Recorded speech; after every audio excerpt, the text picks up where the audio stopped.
Отец уехал в командировку на 2 недели. Старая дача в 40 километрах от города казалась идеальным местом, чтобы побыть вдвоем с Катей.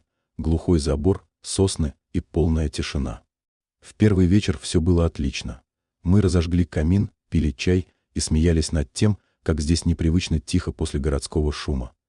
Телефон ловил плохо, но нам это даже нравилось. Никто не беспокоил. Первый странный звук я услышал около полуночи. Мы уже легли. Катя заснула, а я листал книгу при свете ночника. Глухой, мерный стук по дереву. Сначала я подумал, что эта ветка сосны бьет по крыше. Но звук шел снизу, из-под пола. Ритмичный, спокойный. Будто кто-то костяшками пальцев аккуратно стучит по доскам пола прямо под кроватью. Я замер. Дыхание перехватило. Стук прекратился так же внезапно, как и начался. Я списал это на старый дом. Дерево остывает, расширяется, издает звуки. Обычная физика. На вторую ночь началось то, что я уже не мог объяснить. Мы сидели на кухне. Вдруг Катя побледнела и приложила палец к губам. «Слышишь?» – прошептала она. Из коридора доносились шаги, но они были нечеловеческие. Тяжелое, шлепающее топанье, словно кто-то волочит по полу мокрую мешковину. Шаги приближались к двери кухни. Я схватил кухонный нож. Сердце колотилось в горле. «Кто здесь?» — крикнул я, стараясь, чтобы голос не дрожал. Тишина. В коридоре никого не было.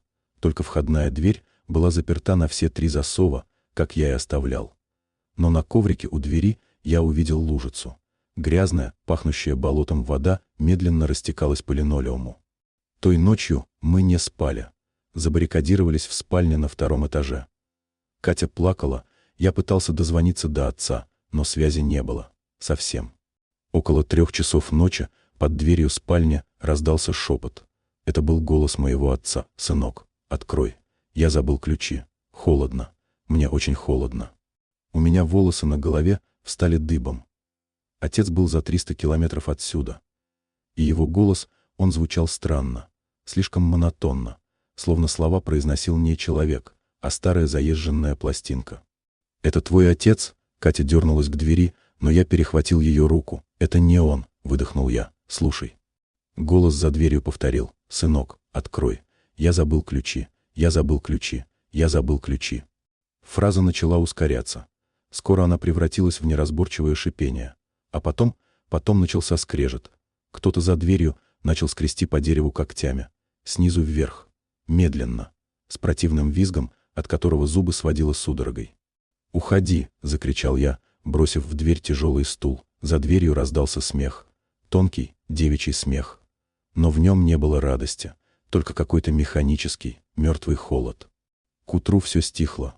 Мы решили бежать, как только взойдет солнце. Мы быстро накинули куртки, не застегиваясь. Я схватил ключи от машины.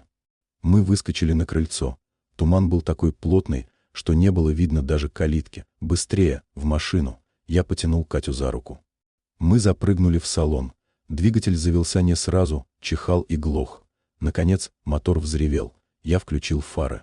В свете фар, прямо перед лобовым стеклом, стояла фигура. Это был мой отец. Он стоял в своей рабочей куртке, неподвижно. Но его лицо, вместо глаз, были глубокие черные дыры, из которых текла та самая болотная жижа.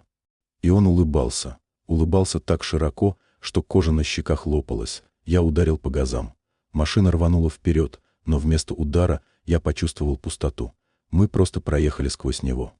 Я гнал по лесной дороге, не разбирая пути. Катя сидела рядом, вжавшись в кресло. Она молчала.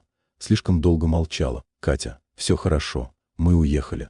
Я мельком взглянул на нее. Она медленно повернула ко мне голову. Ее лицо начало меняться, оплывать, как воск. Глаза затягивались мутной пленкой. «Сынок», — произнесла она голосом моего отца, — «ты забыл закрыть подпол». В этот момент я взглянул в зеркало заднего вида. На заднем сиденье сидела настоящая Катя. Она была связана, рот заклеен скотчем, а глаза расширены от ужаса. Она смотрела не на меня. Она смотрела на то, что сейчас сидело на пассажирском сиденье рядом со мной в ее обличье. Катя рядом со мной начала удлиняться. Ее конечности выгибались под неестественными углами, заполняя все пространство машины. хруст костей заполнил салон. «Теперь мы всегда будем на даче», — прошипело существо, и его пальцы, холодные и мокрые, сомкнулись на моем горле. Машина на полной скорости вылетела с дороги в кювет. Последнее, что я услышал перед тем, как мир погас, — это тихий стук. Стук из-под земли, куда нас уже начали затаскивать.